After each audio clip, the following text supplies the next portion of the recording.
भारत छोड़ो न्याय यात्रा में मणिपुर से हम महाराष्ट्र गए और रास्ते में हज़ारों युवाओं ने कंप्लेन की थी कि हिंदुस्तान में नॉन स्टॉप पेपर लीक होते हैं। और आज आप सबको मालूम है कि NEET paper and UGC NET के जो पेपर्स हैं वो लीक हुए हैं और एक कैंसिल भी हुआ है। कहा जा रहा था कि नरेंद्र मोदी जी ने यूक्रेन की लड़ाई रोक दी थी। मतलब एक ऑर्डर देके जो रूस और यूक्रेन के बीच में लड़ाई चल रही थी उसको रोक दिया था, ब्रेक लगा दी थी। इजराइल और गाजा के बीच में जो लड़ाई चल रही थी उसको भी नरेंद्र मोदी जी ने रोक दिया था। मगर किसी ना किसी कारण जो हिंदुस्तान में पेपर लीक हो रहे हैं उसको नरेंद्र मोदी रोक नहीं पा रहे हैं या रोकना नहीं चाहते हैं। नुकसान स्टूडेंट्स का होता है। जो हिंदुस्तान के स्टूडेंट्स हैं, मैं जानता हूं कि आप इन एग्जाम्स के लिए महीनों सालों काम करते हो। ये आपका फ्यूचर है और आपके फ्यूचर से खिलवाड़ किया जा रहा है। मध्य प्रदेश में व्यापम हुआ और अब उस व्यापम को नरेंद्र मोदी जी और उनकी सरकार पूरे देश में फैलाने का काम कर रही है। मैं इंस्टीट्यूशनल कैप्चर की बात करता हूं, मीडिया की बात करी, अलग अलग हिंदुस्तान के जो संस्थाएं हैं उनकी बात की। यही एजुकेशन इंस्टीट्यूशंस में हो रहा है। पेपर लीक का कारण है कि सारे के सारे वाइस चांसलर्स, एजुकेशन सिस्टम को बीजेपी के लोगों ने, उनके पेरेंट ऑर्गेनाइजेशन ने कैप्चर कर रखा है। जब तक ये कैप्चर रिवर्स नहीं किया जाएगा तब तक पेपर लीक चलता जाएगा। इस कैप्चर को फैसिलिटेट नरेंद्र मोदी जी ने किया है और ये एक एंटी नेशनल एक्टिविटी है क्योंकि ये देश का भविष्य है और इससे हिंदुस्तान के युवाओं को, स्टूडेंट्स को जबरदस्त चोट पड़ती है। इंक्वायरी चल रही है, एक को आपने कैंसिल कर दिया है, अब पता नहीं दूसरे को कैंसिल किया जाएगा या नहीं किया जाएगा, बट कोई ना कोई तो इसके लिए जिम्मेदार है और उनको एकदम पकड़ा जाना चाहिए और उन पे एक्शन लिया जाना चाहिए। आपके कोई सवाल हो?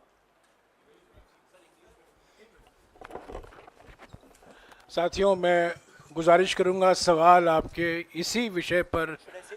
हाँ प्लीज। हाँ, sorry. So, when I went on my Bharat Jodo Yatra, the second one, throughout the route, students were telling me that paper leaks are endemic in India.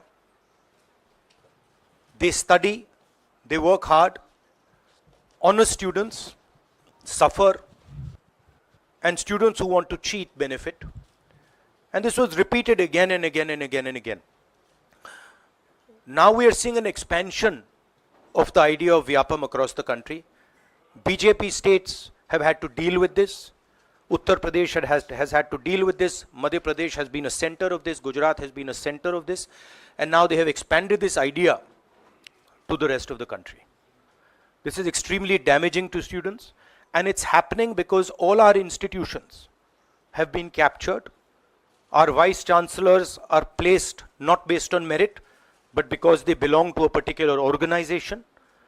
And this organization and the BJP have penetrated our education system and destroyed it. What was done by Mr. Narendra Modi to the economy with demonetization has now been done to the education system. Youngsters, I want you to know that the reason this is happening and the reason you're suffering is because an independent, objective education system has been demolished and it has been replaced by an education system that is captured by the BJP, captured by their parent organization. And until this capture is released, you are going to suffer. You're going to see cancellations of your exams. You're going to see paper leaks again and again and again. One paper has been cancelled. We don't know what is going to happen to NEET. But whatever happens, it should not be done in a arbitrary fashion. The rules that apply to one paper should apply to another paper. And it is very important that the people who are guilty here are brought to book and they are punished. Thank you.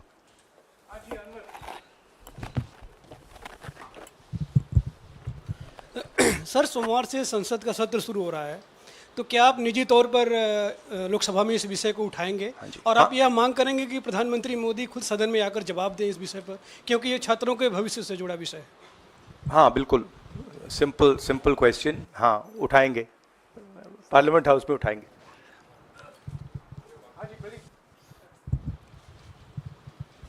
Thank you sir. Rahul ji मैं इधर हूँ. सवाल ये है कि जो education system इस वक्त है और जिस तरीके से जो पेपर लीक हुए, जिसका आरोप भी आपने लगाया और जो सामने भी आया है, रद्द भी हुआ है कल परीक्षा, लेकिन सबसे बड़ा सवाल ये है कि बदलाव क्या होने चाहिए, वो बदलाव जो इससे परीक्षा लीक रुके, वो क्या आपके पास फार्मूला? हमारे मैनिफेस्टो में हमने लिखा था, देखिए 2-3 चीज़ें हैं. सबसे पहले जो शिक्षा का सिस्टम है उसको एक संगठन ने कैप्चर कर रखा है. अपने लोगों को हर पोस्ट पे यही डालते हैं. वाइस चांसलर्स की लिस्ट निकाल लीजिए, पता लग जाएगा. तो इसको रिवर्स करना होगा. दूसरी बात, मैनिफेस्टो में हमने साफ कहा कि पेपर लीक होने के बाद कार्रवाई करना एक बात है, बहुत जरूरी है और स्ट्रिक्ट से स्ट्रिक्ट कार्रवाई होनी चाहिए. मगर हमने ये भी कहा था कि पेपर लीक होने से पहले जो सिस्टम्स हैं, जो यूनिवर्सिटी के एग्जाम्स के रूल्स हैं, सिस्टम्स हैं, इनको फिर से असेस करना पड़ेगा, इनको स्टडी कर रीडिजाइन करना पड़ेगा. ये दोनों काम हमने अपने मैनिफेस्टो में साफ लिखे हैं और विपक्ष दबाव डालकर ये 2 काम सरकार से करवाने की कोशिश करेगा.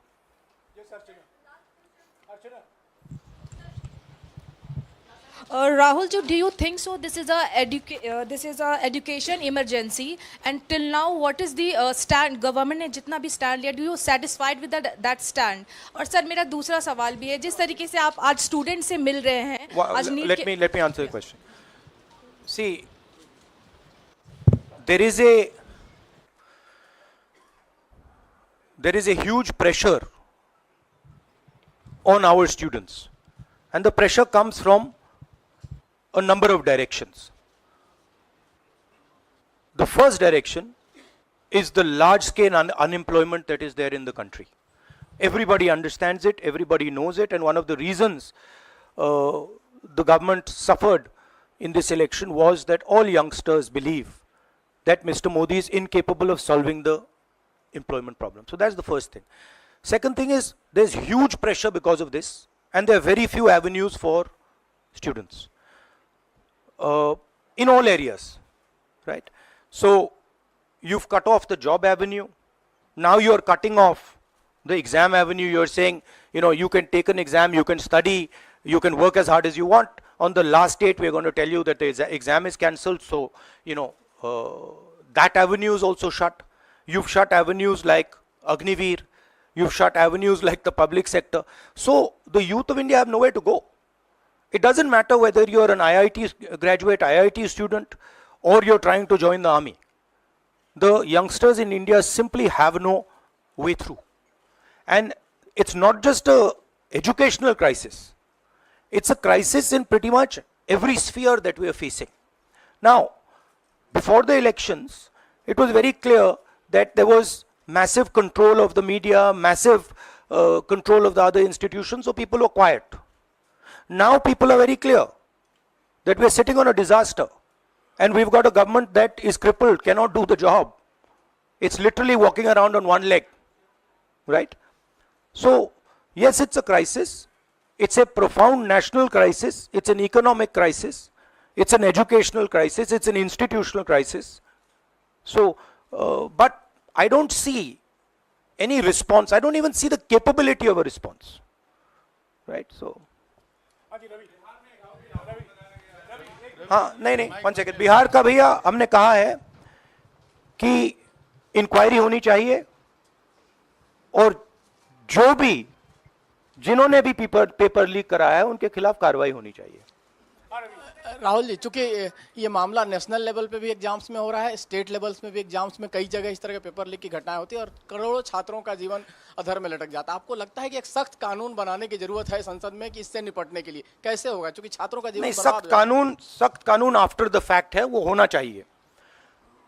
मगर अगर आप मेरिट के बेसिस पर लोगों को नहीं जॉब देंगे, अगर आप आइडियोलॉजिकल लोगों को वाइस चांसलर बनाएंगे, इनकेपेबल लोगों को वाइस चांसलर बनाएंगे, एग्जाम्स के जो स्ट्रक्चर्स हैं, एग्जाम लेने के स्ट्रक्चर्स हैं, उनमें आप आइडियोलॉजिकल लोगों को डालेंगे तो ये काम होगा. ये इसका सबसे बड़ा कारण BJP and its parent organisation ने जो कैप्चर किया है ये है. और अगर आप कल्प्रिट ढूंढना चाहते हैं तो मैं आपको बताता हूं, जिन लोगों ने हिंदुस्तान के इंस्टीट्यूशंस को डिस्ट्रॉय किया है, जो पहले ऑब्जेक्टिव हुआ करते थे, इम्पार्शल हुआ करते थे, वो आज इम्पार्शल नहीं है, ऑब्जेक्टिव नहीं है, आइडियोलॉजिकल बना दिए गए हैं और मीडियोकर लोगों को इन इंस्टीट्यूशंस में बैठा दिया गया है. इसका मेन कारण यह है. और इसका आप एपिसेंटर देखिए, पूरा देश जानता है, युवाओं आप सब जानते हो कि इसका पहले एपिसेंटर मध्य प्रदेश हुआ करता था. वहां पे 40-50 लोगों की हत्या हुई थी. ये तब शुरू हुआ था.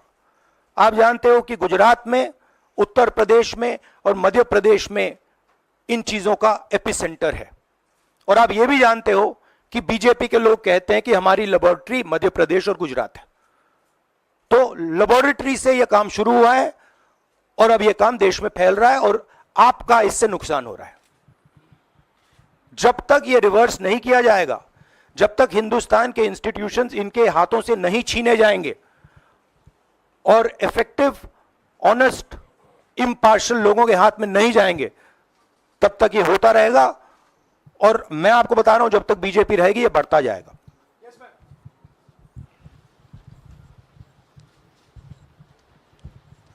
सर, एनटीए के अंदर सारे एग्ज़ाम्स आने लग गए हैं, नीट भी, नेट भी और इवन कॉलेज एडमिशन्स भी उसी पे हो रहे हैं. तो आपको लग रहा है ट्रांसपेरेंसी कहीं ना कहीं वहीं ख़त्म हो जा रही है, क्योंकि वो एक एजेंसी जो है वही सारा कंडक्ट करा रही है.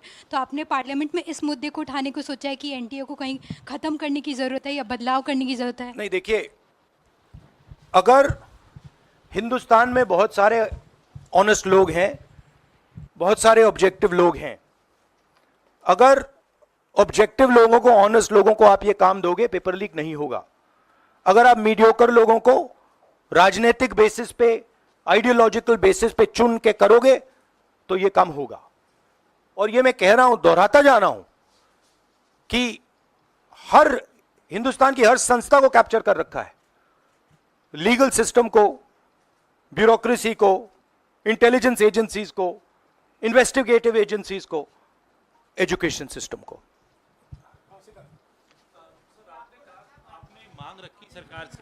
आपने अपनी मांगे रखी हैं सरकार से, लेकिन सरकार के पक्ष पहले ही सामने आ गया. एनटीए को जो एनटीए है एजेंसी, उसको क्लीन चिट एक तरीके से एचआरडी मिनिस्टर ने पहले ही दे दी है. तो सरकार का तो कहीं ना कहीं पक्ष साफ दिखाई देता है. आगे आप लोग कैसे जाएंगे? उनकी क्रेडिबिलिटी इन बातों में है ही नहीं. वो क्लीन चिट दें उसका कोई मतलब ही नहीं है. उनकी जीरो क्रेडिबिलिटी है. सब लोग जानते हैं कि एपिसेंटर मध्य प्रदेश, गुजरात एंड उत्तर प्रदेश. सबसे ज्यादा मेरी यात्राओं में सबसे ज्यादा पेपर लीक की बात यहीं आई थी. उत्तर प्रदेश में आई थी, मध्य प्रदेश में आई थी.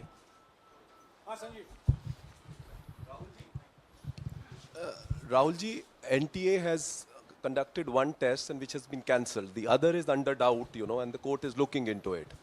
Would you say that the agency like NTA is incapable of conducting such examinations, because two main examinations, and you want it to be disbanded or something? No, I would say that if you let people who know how to run these things and you promote people based on merit, there are multiple ways in which you can do exams successfully. If on the other hand, you are constantly posting people who are mediocre, who do not have the skills to do these jobs, and you're posting them simply because they come from your same ideology, no system is going to work. You can change whatever system you want. If the people who are being put into that system are mediocre and being put in for the wrong reasons, it is never going to work.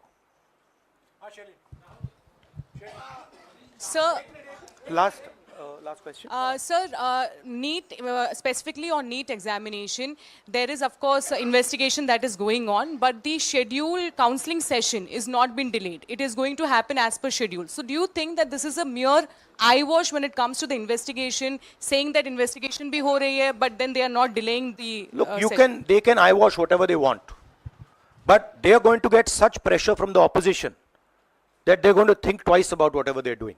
Because we are not going to allow this type of activity to be done as far as our students are concerned. Our students sit there, they work, they spend months, they dream about these exams for years, they spend huge amount of money. So the opposition is simply not going to allow any of this eyewash that is taking place. We will make sure that we put so much pressure on them that this issue is resolved. Okay, Janendra, last question. Sir, Janendra, jaldi.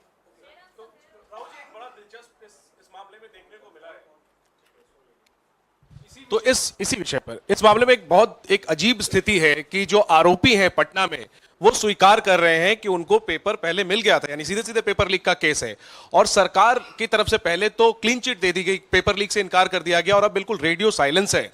Net cancel हो गया, NEET पर अभी भी स्थिति साफ नहीं है। तो ये जो स्थिति है, आरोपी कह रहे हैं पेपर लीक हुआ, मंत्री कह रहे हैं नहीं हुआ, इस पर आप क्या सोचते हैं? और नो कॉन्फिडेंस मोशन पार्लियामेंट में आप लोग लाने की कोशिश करेंगे? Silence is because Prime Minister is crippled. Right now, Prime Minister's main agenda is the Speaker. So he's not bothered about NEET, he's not bothered about all these things. He's bothered about कि भैया मेरी सरकार निकल जाए यहाँ से और मेरा speaker बन जाए. Right? That is where he is right now. That's where his mind is. Right? So, essentially the main thing is that we have a government now, right, and a Prime Minister now, who will find it very difficult to function. The Prime Minister, if I might say so, is psychologically broken. He has collapsed, psychologically collapsed. And he will struggle, knowing his personality, he will struggle to run a government like this. Because his entire sense of running a government, the idea of running a government, Mr. Modi's idea is to generate fear in people, to frighten people, to make people not speak. You're aware of that. Now what has happened is people are not scared of him. And you saw the other day, I think somebody in Varanasi itself threw a chappal on his car. Right? So it's very clear. The basic concept of Modi has been destroyed in this election. If we were faced with if right now you had a Vajpayee ji or a Manmohan Singh ji, they might be able to survive what they are faced with. Because there is humility, there is conciliation, there is respect. But Narendra Modi does not believe in any of these things. Narendra Modi believes my way or the highway. And now suddenly is found that earlier there were Congress people who were not scared of him. Now nobody in the country is scared of him. Right? So psychologically it's almost a fatal blow for the Prime Minister, and he's going to really struggle. And of course now we have a stronger opposition. So it's going to be interesting and quite a lot of fun. Thank you. देखिए क्या हुआ, आपने जो नरेंद्र मोदी जी का जो concept था और वो गुजरात में शुरू हुआ था, गुजरात से वो गुजरात मॉडल फिर वो नेशनल लेवल पे लाए। कॉन्सेप्ट क्या था? कॉन्सेप्ट था मार्केटिंग, हजारों करोड़ रुपए की मार्केटिंग और डर, एजेंसी का डर, मीडिया का डर, सरकार का डर। अब हुआ क्या, अब देश में कोई उनसे डरता ही नहीं है। मतलब एक तरीके से रिडिक्यूल करते हैं। जो पहले 56 इंच की छाती थी, अब नंबर तो नहीं दे सकता हूं, बट 30-32 हो गई है, राइट? तो अब पूरा जो ढांचा था, इतना बड़ा गुब्बारा था, वो इतना बड़ा हो गया। अब इससे नरेंद्र मोदी जी को साइकोलॉजिकल बहुत टेंशन होगा, बहुत प्रॉब्लम होगी, क्योंकि उनका जो काम करने का तरीका है वो लोगों को डराने का है, धमकाने का है। अब वो डर चला गया। आपने देखा, पता नहीं देखा या नहीं, वाराणसी में वो चप्पल मार दी किसी ने। अब आप इमेजिन कीजिए, चुनाव से पहले अगर कोई मारना भी चाहता था डरता, तो वो जो डर था वो गायब हो गया, खत्म हो गया। और इंटरनल भी प्रॉब्लम्स हैं, इनकी पार्टी में प्रॉब्लम्स हैं, इनके पेरेंट ऑर्गेनाइजेशन में इश्यूज हैं। तो मेरा कहना है कि जो नरेंद्र मोदी का जो कॉन्सेप्ट था उसको ऑपोजिशन ने डिमोलिश कर दिया, खत्म कर दिया है। उसको आप 56 इंच की छाती कहें, उसको आप डर कहें, उसको आप मतलब जो बिग नरेंद्र मोदी जी की जो इमेज थी उसको फाड़ दिया हमने। अब अगर वाजपेयी जैसे लीडर होते जो जिनमें ह्यूमिलिटी थी, मनमोहन सिंह जी जैसे जिनमें ह्यूमिलिटी थी, लोगों की रिस्पेक्ट करते थे, बात सुनते थे, ऐसी सिचुएशन वो काम निकाल सकते थे। मगर ये नरेंद्र मोदी जी की स्टाइल ही नहीं है। नरेंद्र मोदी जी मतलब किसी की सुन नहीं सकते, बिना फोर्स काम नहीं कर सकते। तो ये अब मामला है। और दूसरी बात, बहुत मजबूत ऑपोजिशन है, तो काफी मतलब इंटरेस्टिंग समय है। Thank you.